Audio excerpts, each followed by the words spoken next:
it would be best practice for all of us to care less about the intangibles and put more focus into things that are actually productive and can benefit our lives as individuals. And I say that as an extension of the Pokemon market. So let's talk about a couple of hot topics. So today I'm going to hit all of our fan favorites. I'm going to touch on eBay dilemmas. I'm going to be hitting onto some PSA stuff, and heck, I'll even go into the world of greater controversy, right? But all of this is wrapped up into like control what you can control in order to make your life better, and don't care so much about the stuff that is irrelevant to you on a personal level. So starting off, the first and foremost example that I'll give, since I talked about eBay yesterday, is eBay is changing the way that they run ad promotions. And if you run an ad on any of your listings, if it gets clicked by some dude one time on accident, his Cheeto finger dust just kind of slips and he clicks your listing by accident, X's out, never makes a purchase or interacts with that listing ever again. But a week later, some other dude buys it, or some other lady buys it, equal opportunity lender here. You are going to get stuck with that promoted listing fee. A lot of people are upset about that. I would presume, like, maybe I do tend to be a little bit judgmental, but I try my best to suppress that a lot because I know that it usually doesn't make me like a better person. However, my judgmental nature kind of like leads me to believe that the people who are making the most noise and hoopla about that are probably selling like 2 things a month and not actually like making that much of a difference in terms of moving the needle. So when they're boycotting eBay, it's like a blip on the radar, and eBay does not miss it at all. But let's talk about like just the mathematics behind this and the logic behind why it is or should not be such a revolutionary thing. Now, do I think it's an odd proposition? Yes. Am I going to stop using eBay because of it? Heavens no. And here's why. I run a 2% promoted listing ad rate on almost every single item on Pikachu Collectibles, eBay store linked in the description below. Give a thumbs up, leave a comment, thank you, please.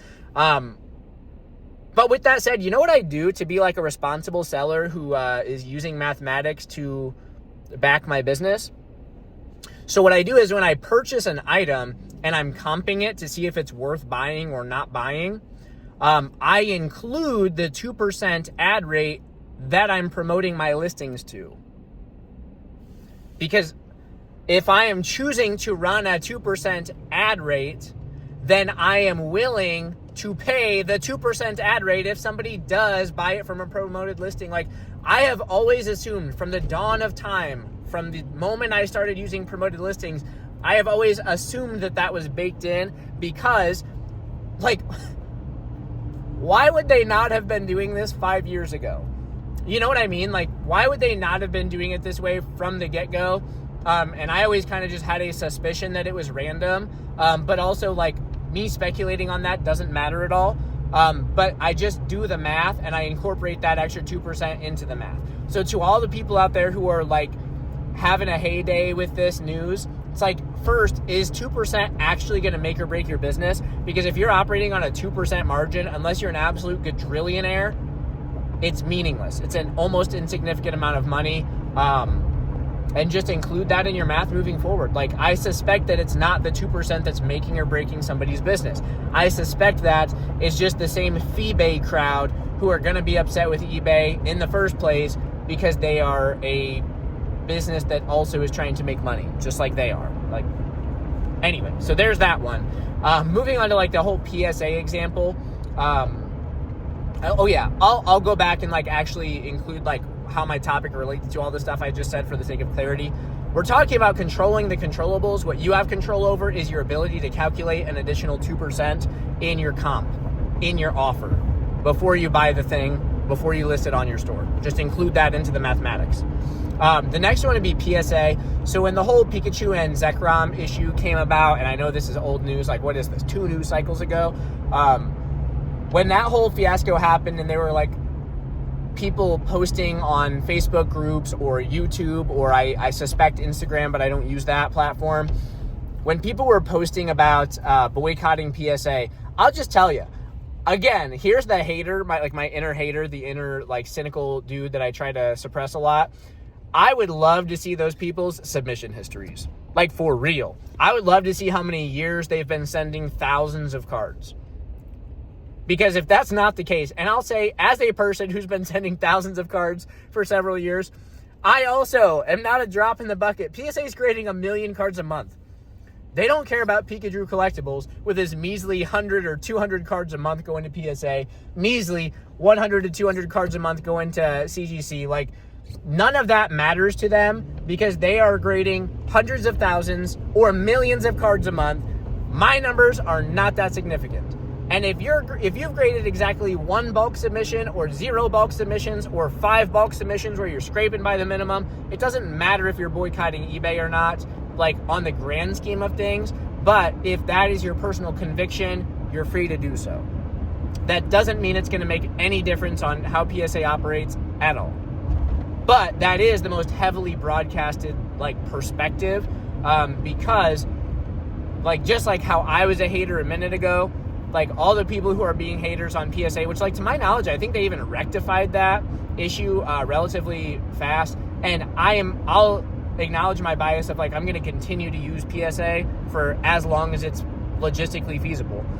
But everybody also on social media is inclined to be a cynical hater. That's just how that whole system is kind of wired. You get the most clicks for the most outrageous things. And I'm guilty of that too.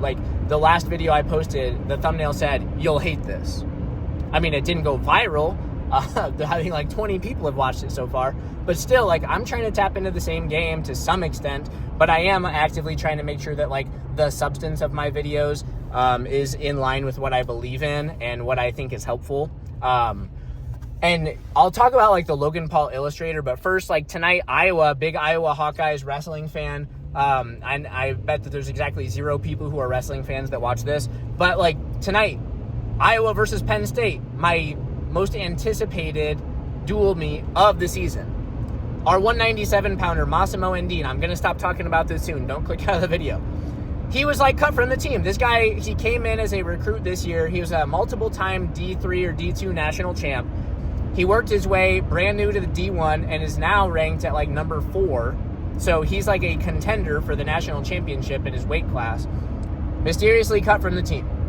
There's all this speculation about, oh, head coach said this, head coach did this, this guy had a child, didn't have a child.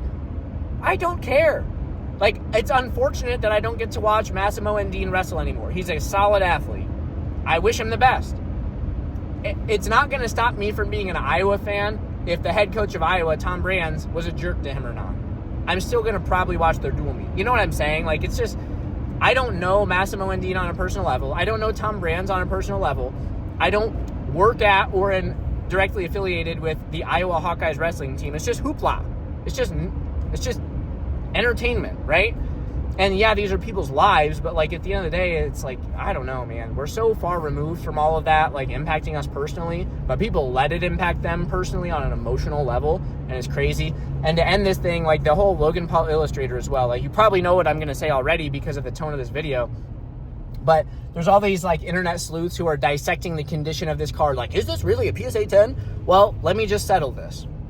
If you look at the plastic that card is encased in, at the top of that plastic, rectangular piece of plastic, there's actually a label. It's a piece of paper, and it says PSA at the top. And the grade that you're going to see when you look at that piece of paper, it says 10. And so that's the grade of that card. And that is the grade that somebody's going to be paying for that card. And that card is going to sell for multiple millions of dollars.